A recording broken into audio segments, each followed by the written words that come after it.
Kidney essence ಗಳಿಸೋದಕ್ಕೆ ಏನಾದ್ರು ಒಂದು plan ಮಾಡಿ. ಗಳಿಸೋದು ತುಂಬಾ ಸುಲಭ, ಬಟ್ ಅದ್ಯಾರು ನಾವು ಮಾಡ್ತಾ ಇಲ್ಲ. ಹೇಗ್ ಗಳಿಸೋದು? ಒಳ್ಳೆ ಆಹಾರ ತಿನ್ನೋದು, ಚೂರ್ ಫಿಸಿಕಲ್ ಆಕ್ಟಿವಿಟಿ ಮಾಡ್ಕೊಳೋದು, ಒಳ್ಳೆ ನಿದ್ದೆ ಮಾಡೋದು, ಯಾವ್ದು ತಲೆ ಕೆಡ್ಸ್ಕೊಂಡಂಗೆ ಬಂದಂಗ್ ಬರ್ಲಿ ಆದಂಗ ಆಗ್ಲಿ ನೋಡ್ಕೊಳ್ಳೋಣ ಆಮೇಲೆ ಅಂತ ಹೇಳೋದು. ಇಷ್ಟೇ. ಇಷ್ಟ ಮಾಡಿದ್ರೆ ನಿಮ್ಗೊಂದು 5-6 ಮಕ್ಕಳಾಗ್ತವೆ. ಇಷ್ಟ ಮಾಡ್ತಾ ಇಲ್ಲ. ಇದು ಮಾಡದೇ ಇರೋದ್ರಿಂದ 20-25 ವರ್ಷಕ್ಕೆ ಕಿಡ್ನಿ ಎಸೆನ್ಸ್ ಲೋ ಆಗ್ತಾ ಇದೆ. ಯಾವಾಗ ಕಿಡ್ನಿ ಎಸೆನ್ಸ್ ಲೋ ಆಗುತ್ತೋ ಎಗ್ ಬೆಳೆಯಲ್ಲ ಸೈಜು.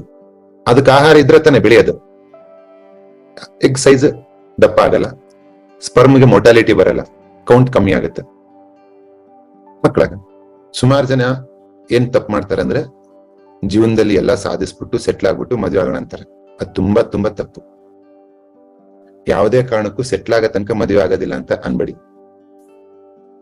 ಯಾರು ಹೇಳ್ಬೋದು ಆ ಮಾತನ್ನ ಅಂತಂದ್ರೆ, ತಿಂದುಂಡ್ಕೊಂಡು ದಷ್ಟಪುಷ್ಟವಾಗಿ ಸ್ಟ್ರಾಂಗ್ ಎನರ್ಜಿ ಇದ್ರೆ ಅವ್ರು ಹೇಳ್ಬೋದು, ನಾ ಸೆಟ್ಲ್ ಆದ್ಮೇಲೆ ಮದುವೆ ಆಗ್ತೀನಿ, ಇನ್ನೊಂದು 4 ವರ್ಷ ಬಿಟ್ಟು ಮಕ್ಳು ಮಾಡ್ಕೋತೀನಿ ಅಂತಂದ್ರೆ ನಡೀತದೆ.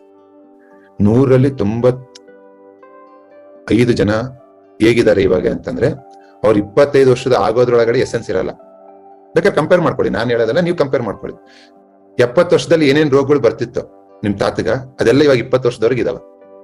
25 ವರ್ಷಕ್ಕೆ ಹುಡುಗ ತಗೊಂಡ್ರೆ ಅವನಿಗೂ ಸೊಂಟ ನೋವು ಅಂತಾನೆ, ಕಣ್ಣಿಗೆ ಸರಿ ಕಾಣಲ್ಲ ಅಂತ ಒಂದು ಸ್ಪೆಕ್ಸ್ ಹಾಕೊಂಡಿರ್ತಾನೆ, ಕೂದಲು ಬೆಳಗಾಗಿದೆ ಅಂತ ಡೈ ಹಾಕೋತಿರ್ತಾನೆ.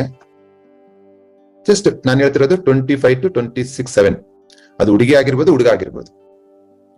ನಾನ್ ನೋಡ್ಲಿಕ್ಕೆ ಎಸೆನ್ಸ್ ಲೇಡೀಸ್ ಅಲ್ಲಿ ಯಾವಾಗ ಕಮ್ಮಿ ಆಗುತ್ತೆ ಅಂದ್ರೆ 50 ವರ್ಷದ ಮೇಲೆ ಆದಾಗ. 50 ವರ್ಷ ದಾಟಿದ ಮೇಲೆ ಮುಟ್ಟು ಸರಿ ಆಗಲ್ಲ, ಸ್ವಲ್ಪ ಡಿಲೇ ಆಗುತ್ತೆ. ಇವಾಗ ಯಾರಿಗೆ ಆಗ್ತಾ ಇದೆ? 20 ವರ್ಷದವ್ರಿಗೆ ಆಗ್ತಾ ಇದೆ. 20-25 ವರ್ಷಕ್ಕೆ PCOD ಅಂತೇಳಿ ನಾಳೆ ನಾನು ಕ್ಲಿನಿಕ್ ಹೋದ್ರೆ ಮಿನಿಮಮ್ 20-25 ಜನ PCOD ಪ್ರಾಬ್ಲಮ್ ಅವರೇ ಬಂದಿರ್ತಾರೆ. ಅಲ್ಲಿ ನೀವು ನೋಡಿರ್ತೀರ ನಮ್ ಕ್ಲಿನಿಕ್ ಬಂದಾಗ. ಯಾಕಾಯ್ತು? ಎಸೆನ್ಸ್ ಡಿಫಿಷಿಯನ್ಸಿಯಿಂದ ನಿಮ್ಮ ದೇಹದಲ್ಲಿ ಶುಕ್ರಧಾತು ಕಡಿಮೆ ಆಗಿದೆ. ಯಾಕೆ ಕಮ್ಮಿ ಆಗಿದೆ ಅಂದ್ರೆ 2 ರೀಸನ್ ಹೇಳೋದು ನಾನು. ಒಂದು, ಖರ್ಚು ಜಾಸ್ತಿ ಮಾಡ್ತಾ ಇದ್ದೀರಾ, ದುಡಿಮೆ ಕಡಿಮೆ ಮಾಡ್ತಿದ್ದೀರಾ. ಬ್ಯಾಂಕ್ ಈಗಿನ ಯುವ ಜನಾಂಗಕ್ಕೆ ಬ್ಯಾಂಕಲ್ಲೂ ಲೋನು, ಬಾಡಿನಲ್ಲೂ ಲೋನು. ಬಾಡಿನಲ್ಲೂ ಎಸೆನ್ಸ್ ಇಲ್ಲ, ಸಾಲ ತಗೊಂಡ್ ಮಾಡಕ್ ಹೋಗ್ತಾರೆ ಅಲ್ವಾ?